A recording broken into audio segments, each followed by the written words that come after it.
সারা পৃথিবীতে আর কাউকে নিয়ে সম্ভবত এত কথা হয়নি আহসান হাবীব পেয়ারকে নিয়ে যত কথা হয়েছে। আহসান হাবীব পেয়ারকে নিয়ে ইউটিউব, ফেসবুক, টুইটার থেকে শুরু করে সকল সামাজিক দোকান, ইমো, স্কাইপি, ভাইবার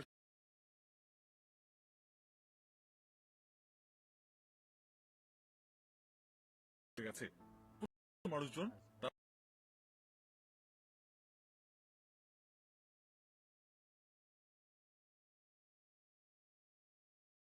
তাহলে তাকে যেন যথাযথ সম্মান প্রদর্শনের মাধ্যমে মুক্তি দেওয়া হয়। দ্বিতীয় শ্রেণীর মানুষ এখানে দেখা যাচ্ছে খুবই উগ্রপন্থী। তারা আহসান হাবীব পেয়ারের সম্পর্কে কোনো কথাই শুনতে চান না এবং সরাসরি তারা পেয়ারকে গ্রেফতার করা হয়েছে জন্য, আহসান হাবীব পেয়ারের বিরুদ্ধে অনুসন্ধানমূলক রিপোর্ট তৈরি করা হয়েছে জন্য, সরকারের বিরুদ্ধে, আইন শৃঙ্খলা রক্ষাকারী বাহিনীর বিরুদ্ধে এবং যমুনা টেলিভিশনের বিরুদ্ধে তারা বিষোদ্গার করছেন, গালিগালাজ করছেন এবং যাচ্ছে তাই কথাবার্তা বলে যাচ্ছেন। এই শ্রেণীটিকে বলা হচ্ছে পেয়ারের অন্ধভক্ত শ্রেণী।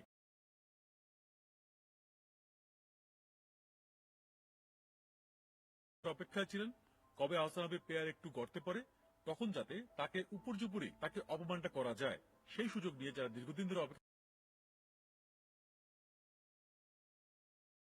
পেয়ারের এই গ্রেফতার হওয়াতে তার নামে যে অভিযোগ আনা হয়েছে সেই অভিযোগ আনাতে যে শ্রেণীটি খুব খুশি হয়েছেন। এই তিন শ্রেণীর মানুষের মধ্যে আমরা প্রথম শ্রেণীর মানুষ যারা আসলে জানতে চাইছি আহসান হাবীব পেয়ার কি আসলে দোষী।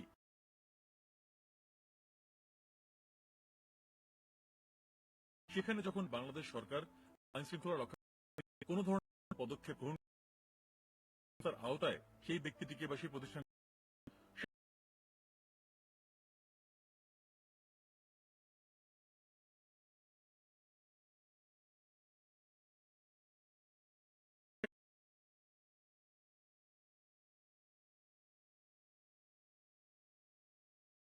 দৃষ্টান্তমূলক কাজ করেছে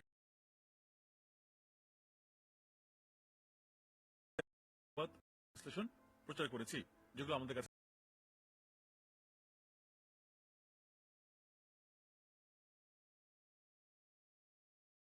রিপোর্টে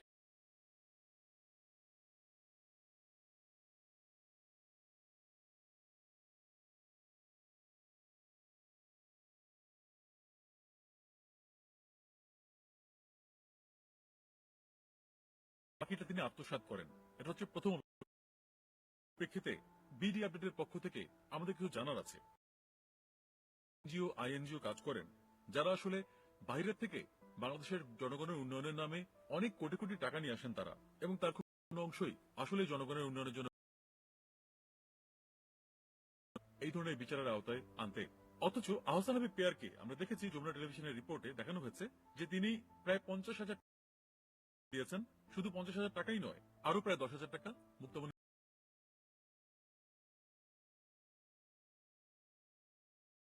ইউটিউব চ্যানেল পর্যালোচনা করে আমরা দেখেছি তিনি বাংলাদেশের বিভিন্ন অঞ্চলে গরিব শ্রেণীর মানুষদেরকে জটিল সমস্যায় যারা ভুগছেন সবাই তার মাধ্যমে এই অর্থ সহায়তা প্রদান করে, সব কাজ করা সব। সেজন্য তিনি সবার কাছে আকুল আবেদন জানান তার ব্যাংক অ্যাকাউন্ট নাম্বারে বা বিকাশ নাম্বারে বা রকেট নাম্বারে যেন সবাই টাকা পাঠায়।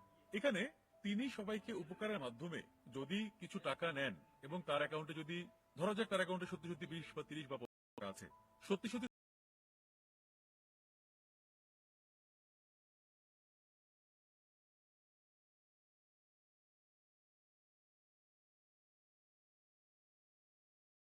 এটা আনডকুমেন্টেড কাজ, এটা কোনো ডকুমেন্ট নেই। হ্যাঁ, যদি তথ্য অনুসন্ধানী মূলক রিপোর্টে যমুনা টেলিভিশনের কাছ থেকে আমরা জানতে পারি যে আসলে কোন ব্যাংকে এই টাকাগুলো আছে এবং কত টাকা তিনি আসলে মানুষকে দিয়েছেন, এবং যে মানুষদেরকে তিনি টাকা দিয়েছেন তারা আসলে তার কাছ থেকে কতগুলো টাকা পেয়েছেন, এবং কোন মানুষের কথা বলে তিনি কত টাকা মানুষের কাছ থেকে নিয়েছেন, সেখান থেকে কত টাকা তিনি পকেটে ঢুকিয়েছেন, এই সংখ্যাগুলো আমাদের জানা দরকার। যতক্ষণ পর্যন্ত এই সংখ্যাগুলো আমরা জানতে পারছি না ততক্ষণ পর্যন্ত ধোঁয়াশাটা কিন্তু কাটছে না।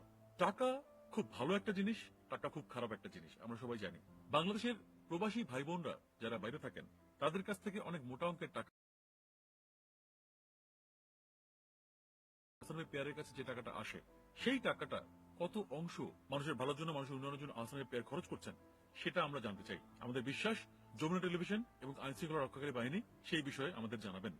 দ্বিতীয় বিষয়টি, যমুনা টেলিভিশন প্রচার করেছে নারী ঘটিত সমস্যা, যেটা এখন হেডলাইন হয়ে গেছে প্রত্যেকটা পত্রিকায় এবং অনলাইনে সব জায়গায়। বিভিন্ন অঞ্চলে আমরা দেখেছি যে দিন ভূত তাড়ানোর নাম করে অনেক আলেম আছেন, অনেক পুরোহিত আছেন, অনেক কবিরাজ আছেন যারা সব কাজ করেন এবং তাদেরকে বিচারের আওতায় এর আগেও আমরা আনতে দেখেছি আইন শৃঙ্খলা রক্ষাকারী বাহিনীকে, এবং সেসব কাজের আমরা ভূয়সী প্রশংসা করি। কিন্তু এখানে সমস্যা হচ্ছে সামাজিক যমুনা টেলিভিশনে একটি কালো বোরকা পরা নারীর আমরা কথা শুনেছি এবং লাল বোরকা পরা আরেকজন নারীর আমরা কথা শুনেছি, যে নারী 5 লক্ষ টাকা তাকে দিয়েছেন। আরেকটি আমরা ভিডিও দেখেছি, খুব আবছা আবছা একটা নীল রঙের একটা ভিডিও, সেখানে কেউ সাদা চাদরের ভিতর থেকে মাথা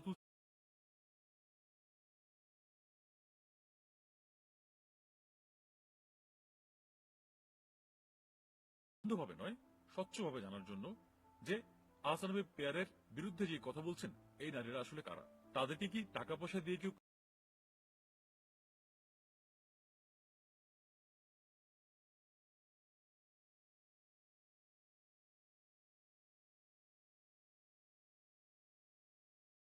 মানুষের মনে ভিতরে নাড়া দিয়ে মানুষের বিশ্বাস অর্জন করে ইসলামের কথা বলে মানুষের মনের কোঠায়, হৃদয়ের কোঠায় ঠাঁই করে নেওয়ার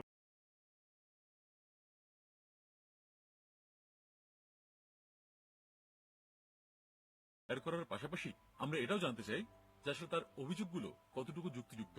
সেজন্য আমাদের একান্ত অনুরোধ যমুনা টেলিভিশনের অনুসন্ধানী টিমের কাছে এবং আইন শৃঙ্খলা রক্ষাকারী বাহিনীর কাছে যে আমরা এই বিষয়ে আরো খোলাসাভাবে জানতে চাই, জনগণ এই বিষয়ে আরো এই বিষয়ে কিছু জানার জন্য। তৃতীয় আরেকটি অভিযোগের কথা যমুনা টেলিভিশনের রিপোর্টে আমরা জানতে পেরেছি, সেটা হচ্ছে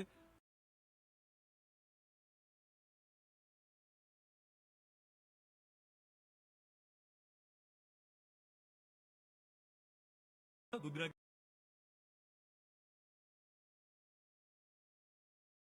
তিনি আসলে পর্নোগ্রাফির কথা তার বাড়ি ব্যবহার করে। সাথে এখানে কিন্তু আহসানবী পেয়ারের একটা মোটা দাগে পার্থক্য আছে। আহসানবী পেয়ারের কোম্পানি যদি পর্নোগ্রাফির ভিডিও পাওয়া যেয়ে থাকে, এটা কিন্তু দোষের কিছু নয়। বাংলাদেশ সরকার কিন্তু পর্নোগ্রাফি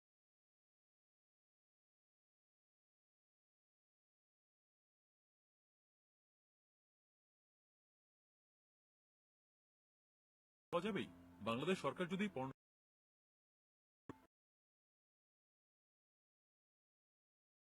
সংগঠিত করা সেটা নিষিদ্ধ দেখে, সেটা সেটা আসলে আমাদের জানতে হবে। অভিযোগ আনা হয়েছে আহসানবী পেয়ার বিভিন্ন নারীর সঙ্গে,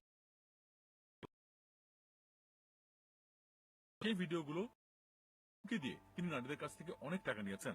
সেটা যদি হয়ে থাকে অবশ্যই আহসানবী পেয়ারের আমরা উপযুক্ত শাস্তি দাবি করি। যদি কিছু পর্নোগ্রাফির ভিডিও পাওয়া যায় সেটা তো আসলে কোনো অভিযোগ নয়। দেখুন, একটা কথা এখানে অনস্বীকার্য, সেটা হচ্ছে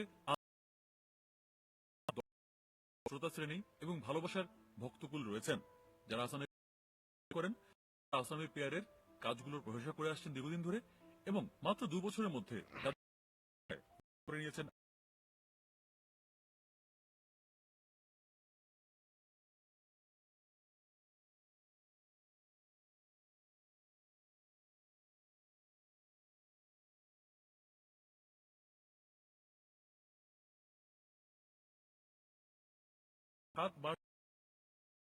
যে রিপোর্টটি তৈরি করেছেন, সেই রিপোর্টের যে ফাঁক পুকুর নিয়ে আজকে সামাজিক যোগাযোগ মাধ্যমে উত্তাল অবস্থা। আপনারা একজন ভণ্ড পীরকে গ্রেফতারে সহায়তা করে, এবার আপনাদের দায়িত্বটা আরো বেড়ে গেছে। আপনারা যে গ্রেফতার করেছেন তার পরিপত্রগুলো এসেছে, তা নিয়ে আপনারা বিশদভাবে, আপনারা পরিষ্কারভাবে আপনাদের দর্শকদের আপনারা ফেসবুক, ইউটিউব দেখুন, আপনারা সব জায়গায় দেখুন যে আহসানবী পেয়ারের